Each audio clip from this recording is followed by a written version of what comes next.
Hello and welcome back to the Real Music Talks. Today's guest is Remi, a DJ and producer from Bristol. How you doing? I'm good, thank you. How are you? Yeah, not too bad at all. So for people that don't know you, how would you describe what you do and what your musical style is? Sure. So as a producer, I go by XO1, and at the moment, I'm kind of in the lane of sort of two-step UKG, UK garage sort of style. Though I've, in all honesty, anything and everything that's sort of I could get involved in, I will definitely try my hand at. Everything from beats to classical compositions. I've tried it all sort of thing, and I think I try and put it all into my style. To be honest, I started off as a guitarist, so I started playing guitar when I was about 12 or 11, and that was born really just out of a sort of a desire to rebel against Okay. authority, which at the time was my mum, and I was raised on like 90s house, early garage sort of stuff, 90s R&B, and I always loved it as a kid, and even now I definitely do. But when you get to that sort of like 12, 13, you kind of want to go against the grain. And what would, irk my mum more than anything, and that was getting an electric guitar and, learning how to play. And, I fell in love with that first. That was my first sort of, I found that style. There wasn't really anyone in my family or anyone around me who was listening to, rock music of any variety or anything like that, or blues or anything, coming home with, Nirvana, Nevermind, and Led Zeppelin 4 from HMV put a bit of a shock on my mum's face. But yeah, from that, I was in a few bands growing up, nothing mega at all. We just a few like school bands, a few college bands, and was always having a laugh. We was always trying to do gigs and stuff, but it never really went anywhere serious. It was only when I went to college, I did music GCSE, and it was the only thing I got an A in. And from that, I was like, hey, maybe I should try and take that as seriously as possible. But the idea of going through that again, I hated the side of things. It was really, I love music for music, not for all the intricacies. Great to learn these things, but I think at the time I just wanted to play and make music.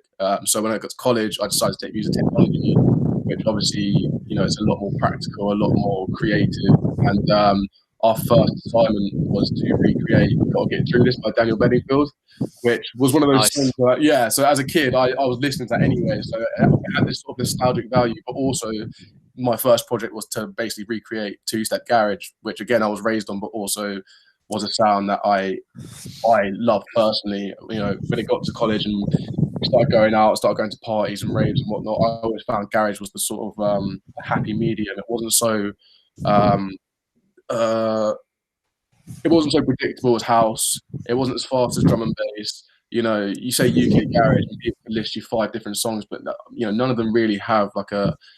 You can do anything with garage. Similar to like dubstep, which obviously came from garage in a large way.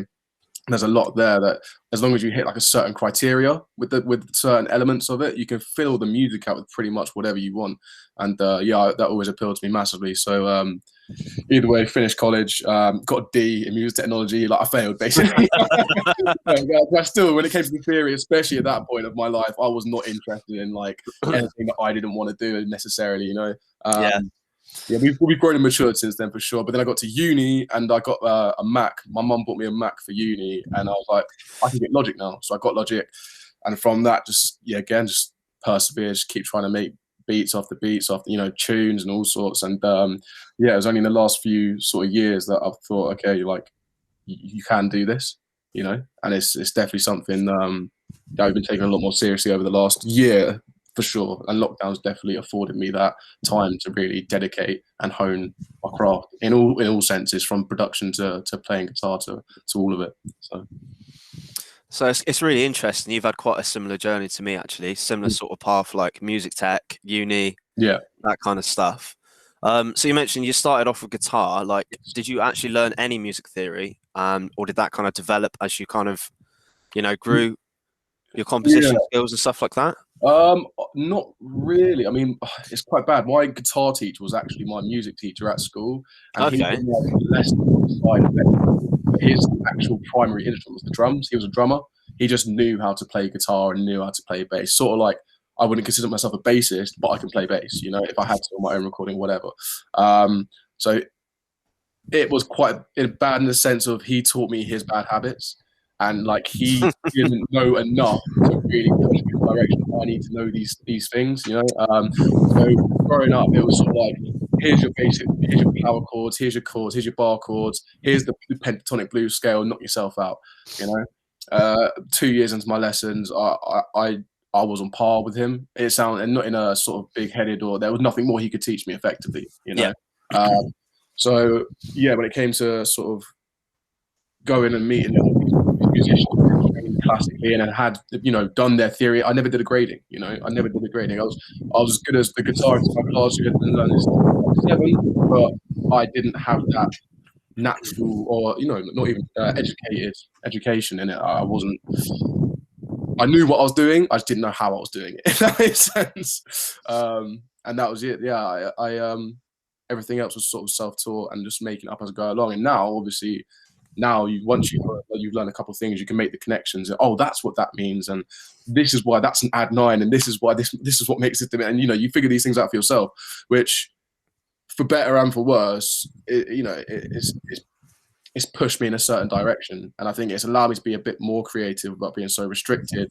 But at the same time, I know for a fact that if I knew a bit more of these things, or had I learned earlier, I could make some of these connections a bit easier, and you know, it wouldn't be such a guesswork. You know, up until maybe a couple of years ago, a lot of what I was doing was just throw it all together and hope it sounds good, sort of thing. You know, so yeah, it's allowed me to be more creative. It's kind of put me in a box, but from that, I've been able to sort of forge my own style and my own sound, and I'm still grateful for the process. 100%, can't fault it.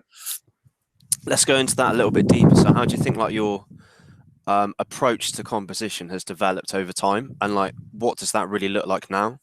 Okay, I'd say it doesn't really matter what I'm doing now. There's more of a formula to it. So if I know the sort of tone I want to go for, or the sort of sound I want to go for, you know, through learning songs on guitar and through paying attention to why does that, you know, I listen to old school garage records and I'd be like, why does that sound like that? What you know, what are the elements that are making it sound in my head how I want to sound, sort of thing. And you know, now, for instance, if I make garage, it will be, I know where things should be in terms of, you know, rhythmic structure and structure.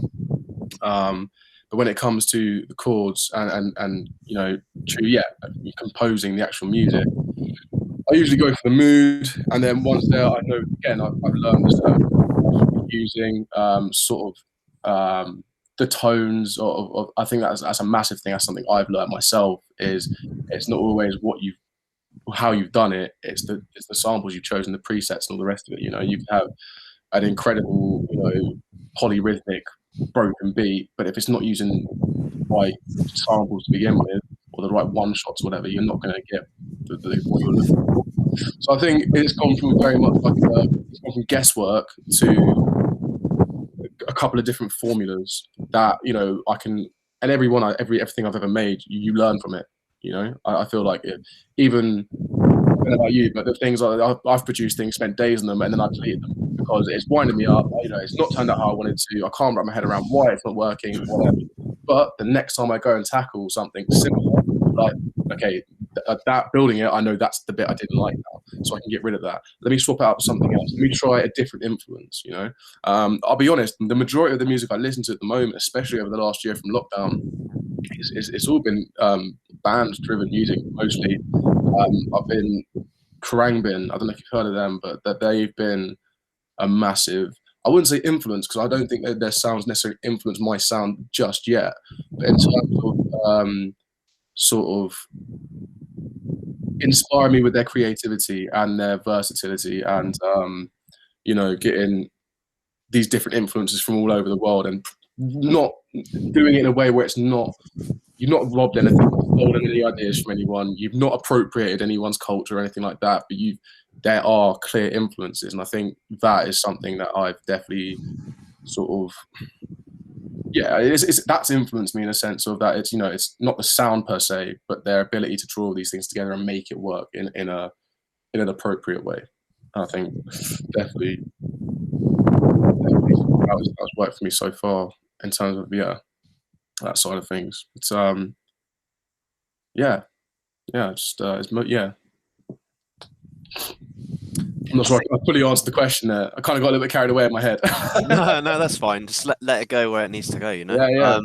So I'm going to ask this because I think it'd be quite interesting to hear like your perspective. Mm-hmm. So like there's a lot of producers that have never played an instrument or they can only play keys, for example. Yeah. Whereas you come kind of from the other end and then Mm-hmm. you've gone to be a producer. Mm-hmm. Some people would say, oh, you should just program drums, play them in, you know, like, so what is your kind of opinion on playing an instrument in like recording bass versus programming a bass? I think I understand that argument of like, oh, like, you know, you're only able to do that through a computer. If, you know, without the computer, you wouldn't be like that. I understand. That's great. You can say that as someone who plays an instrument, but I don't think, you know, it's all a matter of, it's relative to the time and the context, you know. 300 years ago, you know, you couldn't go to your local guitar store and just, you know, try out all the different things, and, you know, you were limited to what you had.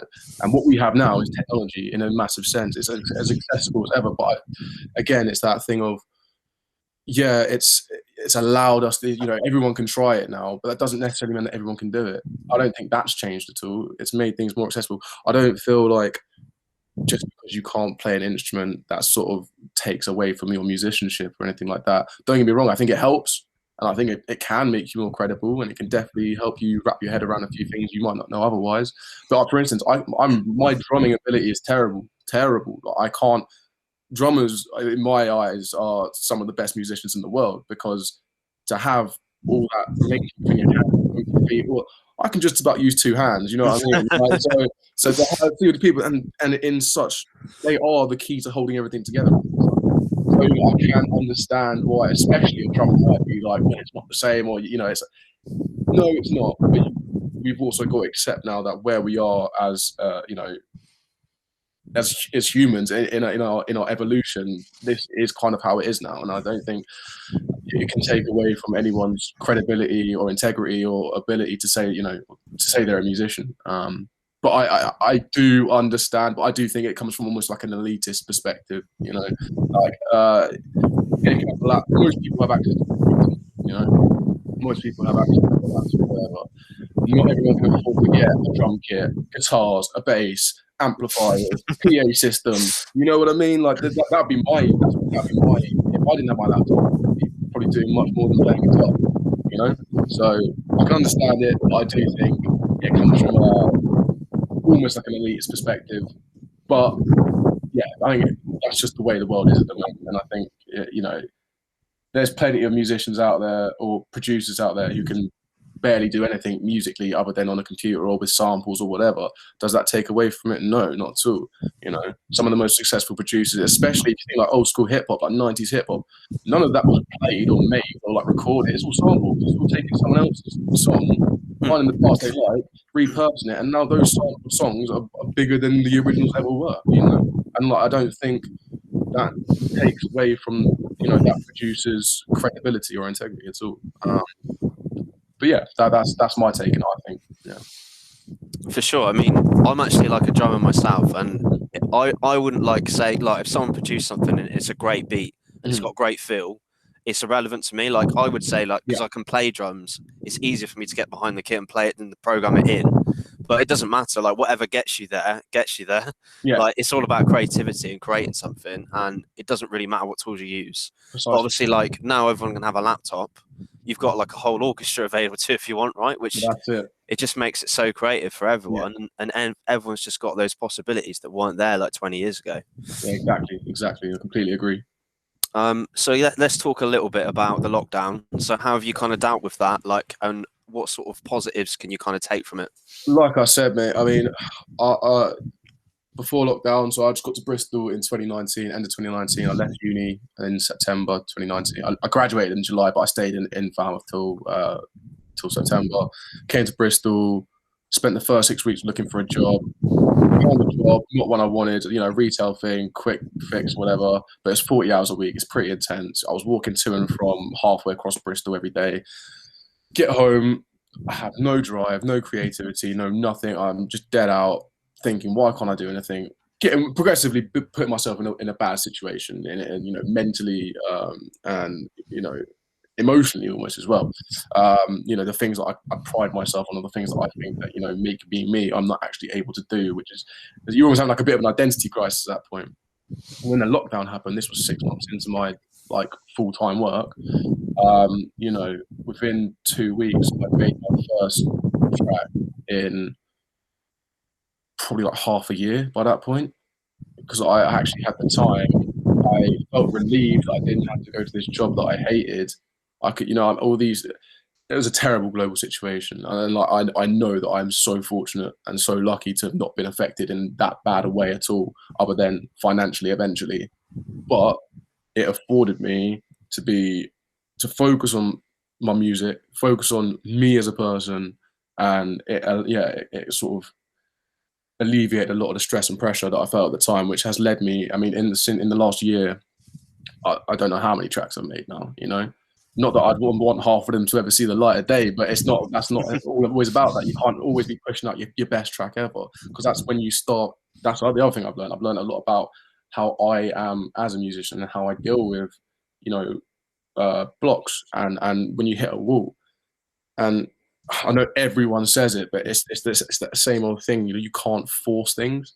The second you're there going like, why isn't this working? Why can't I do this? Why is give it a rest. Even drop it if you have to, because you're not going to get yourself anywhere like that. You're going to get yourself worked up. Nothing's going to flow. There's too much pressure. Like, I'm a firm believer in that it should never be a chore, or it should never be.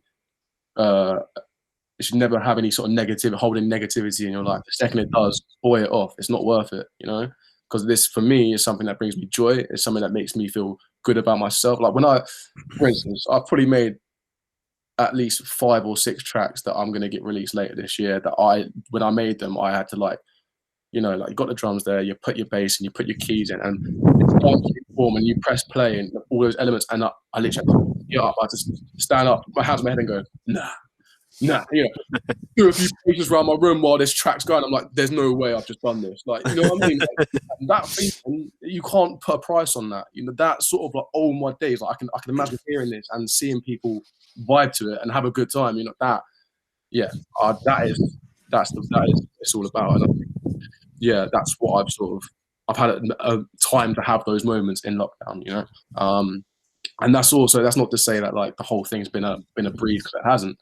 There was weeks where I just felt like everyone else, probably pretty isolated, pretty shit, and it was especially the last one with it being winter. The first lockdown, wubs in the garden, Remi was. I'm lucky enough to live with 3 of my mates, so it was never it was just the first month was basically just a party. You know what I mean? Whereas the last lockdown we just had, the weather was bad, it was cold, you couldn't really go anywhere. People weren't really wanting to risk, meeting up or anything, because we don't want to drag this out any longer. So it had its caveats, it had its downsides, but all in all, it gave me the time I needed to. It's gone from, oh, this is just a hobby, to I'm now in conversation with people. I'm now, meeting people that I'm going to get this fully off the ground, and it's it's all been afforded by. It's such a double-edged sword, but it's all been afforded by the pandemic, basically.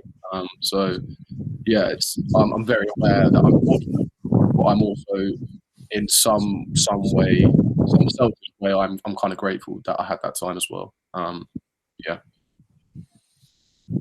For sure, there's definitely positives to take from it too. But yeah, everyone's had a tough time.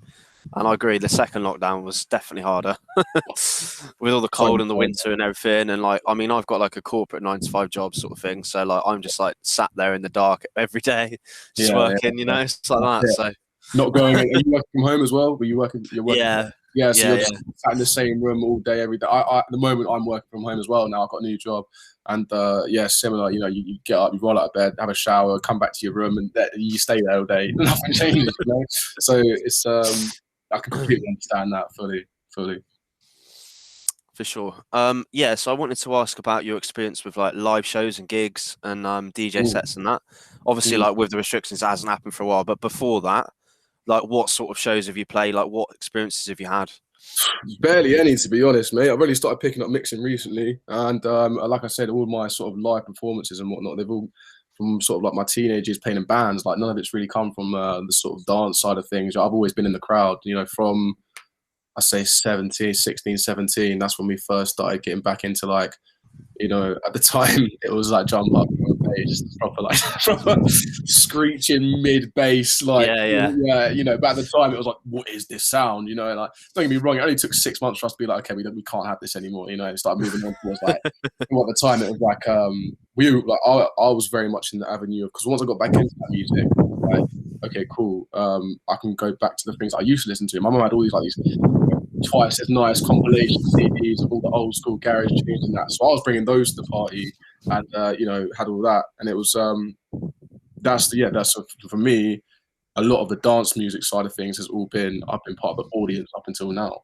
But like I said, I'm having these conversations at the moment, and you know, part of those conversations is I need to get my mixing on point, because I can't rely on other people to play my tunes, you know? So, but I'm supported by a few good people, by people I trust and people I know that will, you know, help me get to the level that I need to be at to fully make that sort of a reality, and have all these things that I fabricate effectively, you know, because yeah, there's some big plans, but like yeah, it's crazy because obviously it's almost like you said earlier, two opposite sides, the sort of dance music and the sort of band music, although they are very closely linked, it is almost like the cultures are almost on completely opposite ends of the spectrum. And I think to have all my like live experiences being as a guitarist and like a vocalist as well, you know, not that I try it anymore, but back in day I was a little bit more carefree and a little less what's the word, maybe a little less self-critical, I don't know, it was but you know, yeah, I mean that was all. I still remember, I haven't done a live show in probably about 5 or 6 years, but those, again, the feeling of when you come off and then people are clapping and like you're there and like you get off stage, there's people like, mate, that was sick, and all that feeling is just like, you can't put a price on that, you know? Again, I don't know if that's coming from like a selfish, like, oh, people focusing on me, or whether it's a, oh, my talents or my skills are being appreciated, or wherever it's coming from, I don't know. But you know, I'd be lying if I said that it's not a good feeling to be viewed and appreciated for whatever your abilities are. But yeah, I'm very keen to get out of the audience, and very much be in the audience as well, with having nothing for a year. I don't know about you, but I went to in Bristol. They got this this venue at the moment called High Rise, the boxing gym, and it's all out. Went there a couple of weeks ago, and honestly, mate, it's like I went out for the first time again. You know, like for my first proper like sound system like event, or like yeah, we were sat down for most of it, but oh my god, like it was crazy. Like just being in that environment again, and like seeing people like socializing, not wearing, you know, not worrying, not having, you know, actually being there for the music. And that's the thing, you can't dance. It's not like everyone's getting off their face. Some people, but most people were there for music, you know.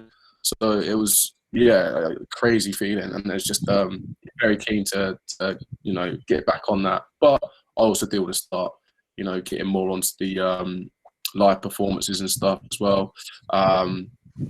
And yeah, I'm also keen to I've been saying this to a couple of my friends recently, I do want to kind of get back into like band music as well, you know, because as much as I'm very dedicated to the sort of my XO1 persona and, you know, the sort of dance music, bass music, mostly acoustic garage, you know, half the things I write are on a guitar, and that doesn't always translate best to like dance music, you know. So yeah, I think it's just sort of see where the opportunities might be, and jumping on them when I can. So yeah, that's my answer. I haven't really got a lot of live experience, but that's my take on it. Okay, cool. So we talked about music a lot. What's your life like outside of music? Like, what other things are you into? What other things have you done? I think, I'll be honest, mate, it is almost like without music, I don't know what my life would be. You know, I did journalism at university.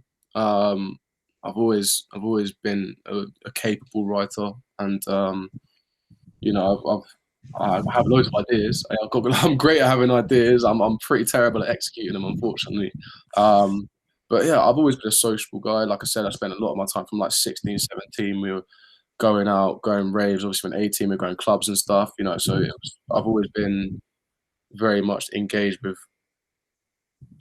like the social aspects. I mean, I've never really been like a reclusive person, or I got on with school quite well. Likewise, college, university. University was the first time I was like, I think, out of my depth. That's when I realized that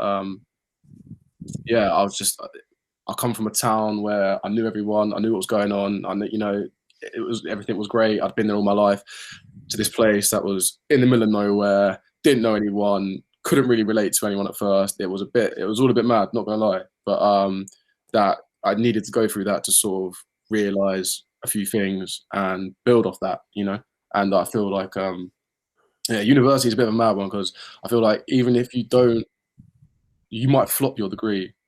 But I didn't, by the way, in the end. I did all right. I got 2-1. I was 1%, 1.5% of first in the end.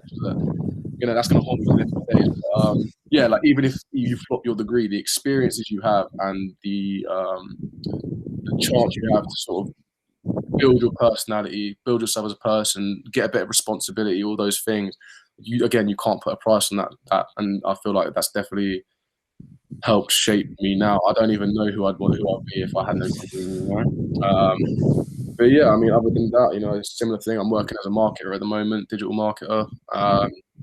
So I guess it's not really, I don't know where I'm going to go professionally in my life. If I had my way, I would just make tunes all day.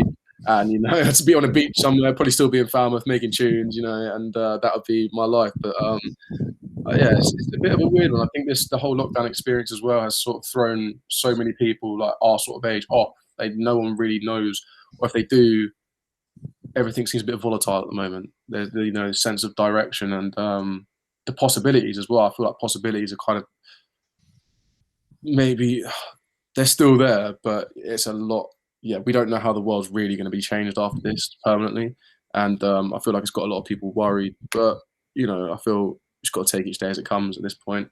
But yeah, aside from music and going out and having a good time, what was my life? Yeah, I mean, literally, other than that, made me realize how boring I must be. Take away music and a good time. What have I got left? Well, I don't know, man. I think it's even harder as well with the last year being majority locked up inside. That pretty much has been my day to day. Yeah. Seeing what I can do today, what can I create today, what can I do, and that's the thing as well. It's not necessarily limited to just to music. Like I do want to start pushing out, like similar to what you're doing, actually, mate. I'm really keen. I was in conversation with a few of my friends a couple of weeks ago, or a couple of months ago now. So it's what I mean. Got plans, but terrible at executing them. Yeah, we're talking about starting a little podcast or something like, do that generates conversation, because especially my uni group of friends, everyone's like, we've all come from different walks of life and that, and we've all got like pretty good heads on us. Like we are all sort of critically engaged with things, we don't just sort of like, there's always conversation and there's always debate, but in a healthy way. It's never like, like a toxic debate where people are just being assholes. There's always conversation. And I think from a content perspective, a podcast perspective, I think that sort of thing is really good. So yeah, there's always little things in the works. Like, my mate, a lot of my friends are also doing music and whatnot. And, we've always been trying to like push like videos and things and like trying to make beats for each other. And, it's just been a massive aspect of all our lives. So yeah, I think, yeah, that pretty much is it in a nutshell, to be honest. I can relate, to be honest. It's very similar for me. Like, other than beers and music, there's not too much. I got beers, music, and my dog with my girlfriend, and that's a lot, really. That's it. Okay, we're nearly out of time. Is there anything else that you want to leave our viewers with? Yeah, I feel like, especially on my journey the last year, especially, if you can do something, don't spend time telling yourself why you're not good enough at it, or why it's never going to happen, or there's billions of people on this planet, and not all of them can do the thing that you can do. You know, spend less time putting yourself down and sort of building the walls, and spend more time just doing. Like I said, even if it sounds bad, or even if what you're doing doesn't necessarily hit the level that you're hoping to get to, whatever, it's all stepping stones. Everything you do is a stepping stone, you know? Even the greatest achievement to the most catastrophic failure, there's lessons to be learned. And I feel like, yeah, just don't give up on anything because you tell yourself you can't, or anyone, but especially you, because at the end of the day, 9 times out of 10, you're your own worst enemy. And the only one stopping you from doing half the things you want to do is you. So yeah, from that's my take on things is, don't listen to yourself, crack on, do it, because you can do it and you're more than capable. Big things are coming. That's what I'd leave you, leave the listeners with, I think. That's great. I mean, it's like you said, it's execution, right? Yeah, exactly, Like, exactly. creatives are very critical, and Yeah. sometimes that can hinder your progress. Yeah. Like, sometimes it's better to get something down, even if it isn't perfect, and then just develop it. 100%, or come back to it another day. The amount of things that I've now got that at the time I couldn't really suss it out, but now it's, you know, it's all things I can go back to and sort of have another look at it. You know, you'd be amazed what you think of when you're seeing something from a different perspective. You know, when you're out of a certain mood or away from a certain situation, your mind and your process, it does change significantly. So yeah, completely agree. Absolutely. All right, brilliant. Nice to meet you. Thanks for your time. Take care, all right? Thanks for watching, guys. See you next time. Take care.